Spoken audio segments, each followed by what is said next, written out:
Bonjour et bienvenue sur cette vidéo qui introduira la série des bases de Python.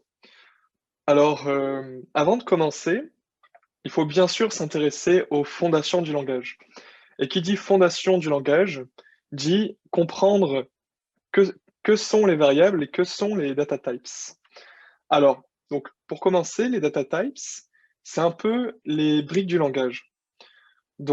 Pour vous énumérer les principaux types natifs, on parle de numérique, de séquence, de dictionnaire, de classe, d'instance et d'exception. Donc nous, aujourd'hui, on va se concentrer sur les numériques et les séquences. Pour vous donner un exemple, voici une liste de data types. On remarquera que integer, c'est les nombres entiers. Ça fait référence au numérique. Même chose pour float, qui sont les nombres à virgule. Donc tous les nombres possédant un point pour signifier qu'on parle bien d'un nombre flottant, donc comme par exemple 3.758. Puis aussi dans les numériques, on peut retrouver les booléens. Donc un booléen, c'est une indication logique qui est définie euh, soit par true, soit par false. Donc on verra plus tard comment ça marche. Et aussi les strings, donc les chaînes de caractères qui appartiennent aux séquences. Donc on verra aussi plus tard comment les manier. Avant de commencer, pour bien débuter, il me semblait essentiel de vous expliquer comment fonctionne la fonction print. En fait, la fonction print, c'est une fonction, comme on dit, inbuilt, c'est-à-dire que c'est propre au langage et c'est une fonction qui permet euh, d'afficher notre code. Donc si par exemple, je, je mets un 8 à l'intérieur et que j'appuie sur Entrée, euh, le code, la sortie affichera 8. Par exemple, si maintenant je mets une chaîne de caractères, donc pour rappel, une chaîne de caractères, ça commence toujours avec des guillemets. Ça peut aussi commencer avec des guillemets simples ou avec des guillemets doubles, c'est pareil. Et que je mets bonjour et que j'appuie sur Entrée, eh bien, je remarque que tout s'affiche correctement. On verra aussi plus tard, plus en détail, tout ce qu'on peut faire avec la fonction print pour améliorer notre affichage. Donc ça, c'est l'affichage basique.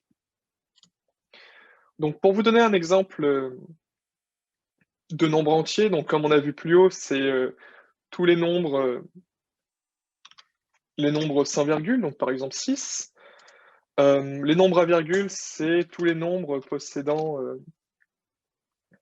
possédant des décimales.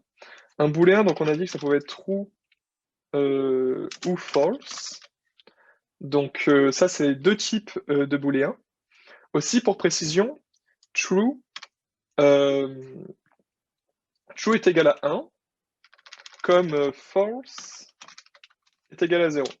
Donc ça, c'est quelque chose qu'il faut qu'on garde en tête euh, pour, euh, pour la suite des événements. Ensuite, on continue. Et par exemple, un exemple de chaîne de caractères, donc comme j'ai dit plus haut, il suffit de le mettre entre crochets, puis ensuite on peut écrire ce qu'on veut à l'intérieur. Parfait, donc voilà pour les types de base, en espérant que ces exemples vous ont permis de vous familiariser avec chacun euh, des data types. Puis ensuite, on va passer à quelque chose d'un peu plus intéressant. On va passer à comment manier ces data types plus efficacement. Donc avant de comprendre comment manier ces data types ensemble, il faut comprendre ce qu'est une variable. Donc en fait, tout simplement, une variable, ce sont des conteneurs pour le stockage de valeurs de données. Euh, pour Python, on n'a pas besoin de préciser le type de variable explicitement au langage. C'est-à-dire que j'ai pas besoin de dire que 6 est un entier pour que le langage le reconnaisse comme un entier. Au cours de, de l'exécution de la cellule, le langage va directement reconnaître que 6 est un entier. Donc pour continuer, une variable donc, est créée au moment où vous lui attribuez une valeur pour la première fois. Donc pour créer une variable, c'est très simple. Il suffit de mettre un nom sur le côté gauche de l'opérateur égal, et sur le côté droit, il suffit d'attribuer une valeur qui sera sauvegardée et qu'on pourra utiliser. Donc par exemple, une variable, donc comme on a dit, c'est du texte. Donc par exemple, je peux l'appeler A, et je peux dire que A égale 1. Donc là, je viens de créer une variable entière. Aussi, une fonction bien utile pour vérifier le type d'une variable, c'est tout simplement la fonction inbuilt. Donc, comme j'ai dit, les fonctions inbuilt, c'est des fonctions qui sont déjà présentes dans le langage. C'est des fonctions de base. Donc, si, par exemple, je demande quel est le type de ma variable A que je viens de définir, eh bien, le langage me répondra que c'est une variable entière. Donc, jusqu'à là, tout va bien. Je peux aussi définir une deuxième variable b, par exemple, b égale 2. Alors, maintenant, on va voir ce qu'on peut faire avec ces variables. Donc, ces variables, on peut les additionner. Donc, et on peut même stocker l'addition de deux variables dans une autre variable, comme par exemple c égale a plus b. Très bien. On peut aussi additionner des chaînes de caractères. Donc, comme par exemple, print, si je mets par exemple hello plus there, et que j'appuie sur entrée. Ah oui, parce que là, il me dit que j'ai pas défini mon b. Hop, je fais ça, parfait. Donc là, on verra que j'ai pu additionner donc les chaînes de caractères. On remarquera aussi qu'il n'y a pas d'espace. Et ça, c'est normal. C'est parce qu'en fait, cette chaîne de caractères-là va venir se coller à celle-là, parce que j'ai mis aucun espace. Mais si par exemple, je fais ça, hop, il y a maintenant un espace. Très bien. On peut aussi additionner des booléens. Donc, regardons comment ça se passe.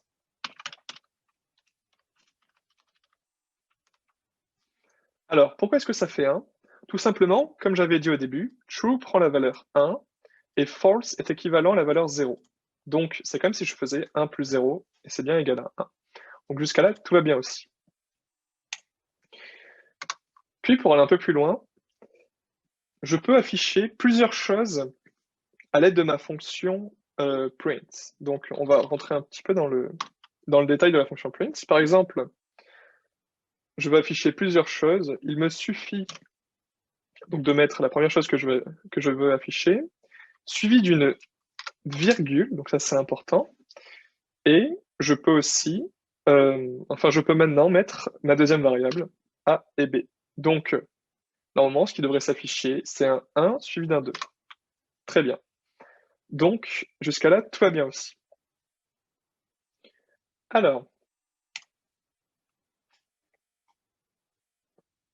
maintenant nous rentrons dans les exemples d'opérateurs sur les variables. Donc, dans les langages de programmation, il y a des raccourcis. Donc, des raccourcis, comme par exemple, écrire d'une manière plus compacte, A égale A plus 1. Et le raccourci pour écrire cette ligne-là, c'est tout simplement A plus égale 1. Donc, ce qu'il faut retenir, c'est que ceci et ça sont équivalents. Il existe aussi d'autres façons, d'autres raccourcis de ce type-là. Par exemple, si j'écris A égale A fois 1 ou A fois 2, imaginons que j'écrive, c'est ça, A égale A fois 2, ça revient à écrire A fois égale 2, tout simplement. Et donc ça marche aussi avec la division, ça marche aussi avec la soustraction, et avec d'autres opérateurs. Donc ça, il faudra regarder la documentation si vous souhaitez aller plus loin. Mais ça, c'est un raccourci bien sympa si vous voulez gagner un peu de temps dans vos fonctions. Bref, maintenant, je vais vous montrer comment est-ce qu'on écrit une constante. Quelle est en fait la convention pour écrire une constante? Donc la convention pour écrire une constante, donc imaginons que je souhaite écrire le nombre maximum d'habitants dans une ville. Donc j'écrirai tout simplement en majuscule, donc max hab égale 4000 par exemple. Donc une constante est toujours écrite en majuscule, alors qu'une variable sera toujours écrite en minuscule. Donc ça, c'est des conventions, par exemple. Aussi, si vous souhaitez être plus explicite dans votre variable, comme par exemple préciser que la variable est entière, vous pouvez utiliser l'underscore, préciser et ensuite rajouter ce que vous souhaitez. Donc une autre convention. Alors, un fait intéressant du langage, qui est commun d'ailleurs aux autres langages, imaginons que je définisse par exemple ma variable égale à 10. Imaginons maintenant qu'un peu plus tard dans mon code, je reprenne cette même variable et que je change son équivalence et que maintenant je précise c'est égal à 10. Alors, instinctivement, si j'écris print variable, l'affichage devrait, enfin, la fonction devrait afficher la dernière occurrence de ma variable. C'est-à-dire que dans la mémoire de l'ordinateur, quand j'ai écrit une deuxième fois variable, elle est venue supprimer le premier enregistrement, la première équivalence de ma variable pour venir y mettre la, euh, la nouvelle équivalence de ma variable. Donc, si j'appuie sur Entrée, c'est bien 10 qui apparaît et non 10 en chiffre. Pour définir un peu plus, je vais écrire bonjour. On verra mieux la différence. Bonjour, voilà. Donc, c'est bien bonjour qui sort et ce n'est pas 10. Très bien. Donc, passons maintenant au formatage de l'affichage. Alors, comme je vous ai dit au début de la vidéo, il y a plusieurs façons et techniques euh, pour afficher son code de manière plus simple et efficace.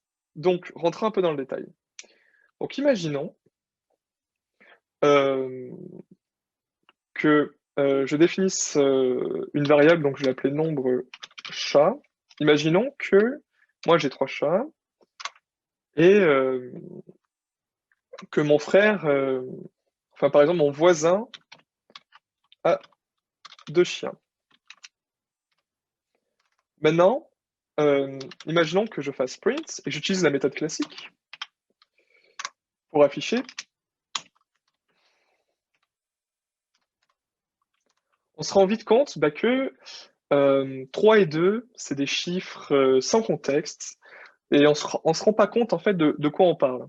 Moi, ce que j'aimerais bien montrer, ce que j'aimerais bien mettre en avant, c'est que moi, je possède 3 chats et que mon voisin possède 2 chiens. Donc pour cela, je vais vous montrer comment est-ce qu'on peut intégrer des variables à des chaînes de caractères pour établir un contexte. Donc, il suffit donc d'écrire une, une chaîne de caractères dans un premier temps, puis ensuite d'ouvrir des accolades. Et à l'intérieur de ces accolades, il suffit de mettre dans quel ordre on souhaite afficher nos variables. Donc, moi, je souhaite afficher mon nombre de chats en premier. Donc, je vais mettre un 0. Donc, on verra, je vous expliquerai dans la prochaine vidéo pourquoi est-ce qu'on commence à 0 et pas à 1. Mais pour aujourd'hui, on partira du principe que la première occurrence, c'est à 0. et la deuxième est à 1, puis à 2, etc. Donc on commence à 0 dans Python. Donc je possède donc ma variable, donc là c'est ma variable qui va prendre cet emplacement-là. Donc je possède euh, x chat et mon voisin possède. Donc là, j'indique seulement que en second, je vais vouloir afficher le nombre de chiens. C'est pour ça que là, je commence par un 0, puis ensuite un 1. Très bien. Donc, une fois que j'ai fait ça, ce n'est pas fini, parce que si j'appuie sur Entrée, eh bien, c'est ça qui s'affiche. Il faut que j'utilise une fonction du nom de format. Donc, format, puis ensuite, je vais devoir entrer donc, mes variables.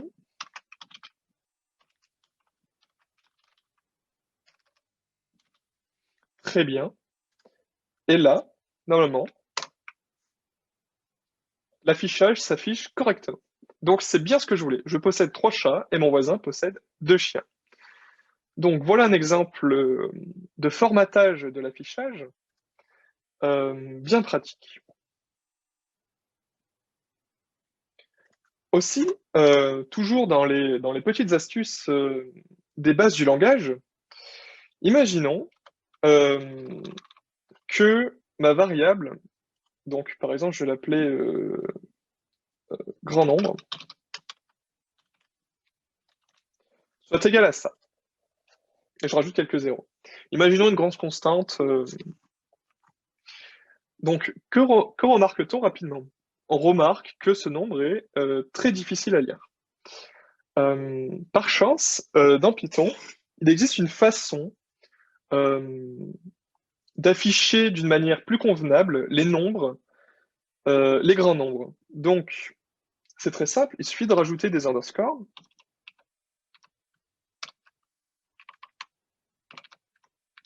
Hop.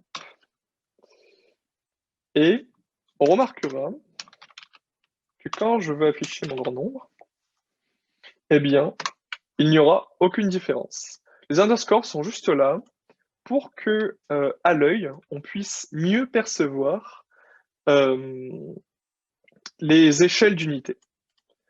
Donc, voilà pour cette petite astuce. Donc ensuite, on va passer donc à la fin de notre capsule. Et pour cette fin de capsule, on va s'intéresser aux méthodes. Alors, pour aujourd'hui, je vais définir rapidement ce qu'est une méthode et on y replongera au fur et à mesure des vidéos. Alors, une méthode, c'est quoi? Donc, pour faire simple, c'est un ensemble de fonctions associées à une classe. Par exemple, la classe des chaînes de caractères possède plusieurs méthodes utiles. Pour vous faire une petite métaphore, une méthode, c'est un peu les outils de ma boîte à outils. Imaginons que la classe, ça soit ma boîte à outils. Eh bien, les méthodes, ça sera les outils, comme par exemple un marteau, un tournevis, etc. Eh bien là, c'est la même chose. Quand je vais vouloir utiliser les méthodes de ma chaîne de caractères, ma boîte à outils, ça sera donc les chaînes de caractères, soit les strings, et les outils, ce seront les méthodes que je vais pouvoir ajouter ensuite. Donc n'oublions pas que ce sont des fonctions. Et donc, pour commencer, je me propose de vous montrer quelques méthodes utiles de base pour les chaînes de caractères. Donc imaginons, donc pour commencer, je vais vous montrer une façon, comment dire, non convenable d'utiliser des méthodes sur des chaînes de caractères. Imaginons, donc, je commence par utiliser un objet de classe chaîne de caractères, puis ensuite j'utilise la méthode capitalize. Bien. Alors, à quoi sert cette méthode? La méthode capitalize, elle permet de mettre une majuscule sur la première lettre de ma chaîne de caractères. Donc on va pouvoir vérifier si ça marche. Donc, on peut remarquer que la méthode capitalize, elle a effectivement bien fonctionné on se rend avec un B majuscule au lieu d'un B minuscule dans ma chaîne de caractères. Donc, comme je vous ai dit, ça, c'est pas une manière convenable d'utiliser des méthodes. Donc, bien que ça marche, le mieux reste toujours de les définir dans une variable. Donc, si je mets bon A égale bonjour, et que je remplace bonjour par A, vu que c'est la même chose, j'obtiens effectivement strictement le même résultat.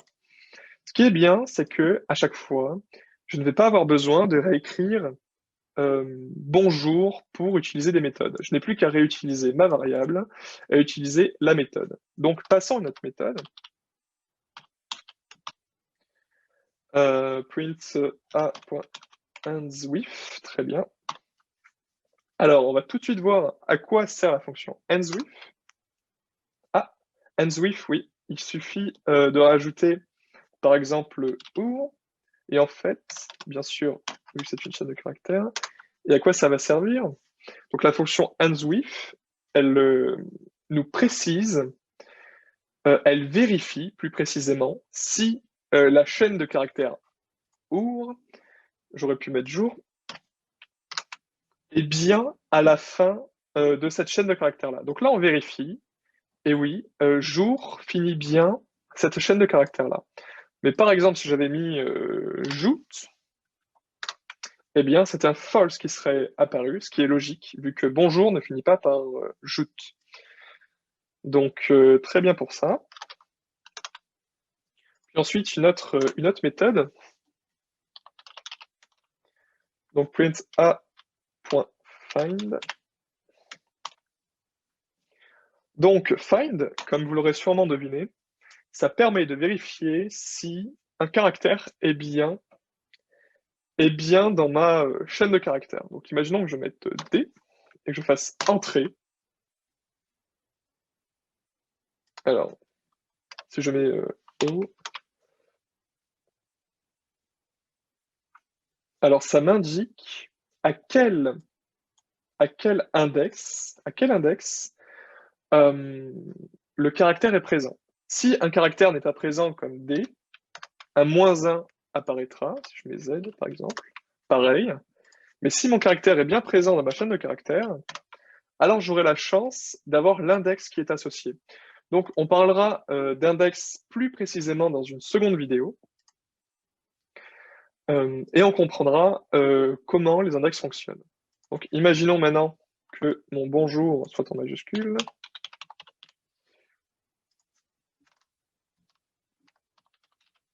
Je vais tester la dernière méthode que l'on verra aujourd'hui. Gardez juste à l'esprit qu'il existe beaucoup plus de méthodes, et ce pour chacune des classes. Mais je voulais juste aujourd'hui qu'on comprenne comment fonctionne une méthode et comment les appliquer à une variable. Donc imaginons que j'utilise maintenant a.lower. Et si en fait j'ai mis ma variable en majuscule, c'est pour voir quelle fonction va avoir lower sur cette variable. Donc on peut voir que lower va mettre en minuscule ma variable qui est en majuscule. Donc voilà pour les bases, pour cette première vidéo. Alors retenez juste que l'ensemble des méthodes sur les différentes classes natives sont nombreuses. Et n'hésitez pas à aller voir la documentation pour avoir une plus grande idée ou un plus grand aperçu de toutes les méthodes qui existent pour le langage Python. Donc, je vous remercie pour votre attention et à la prochaine dans une future vidéo. Merci.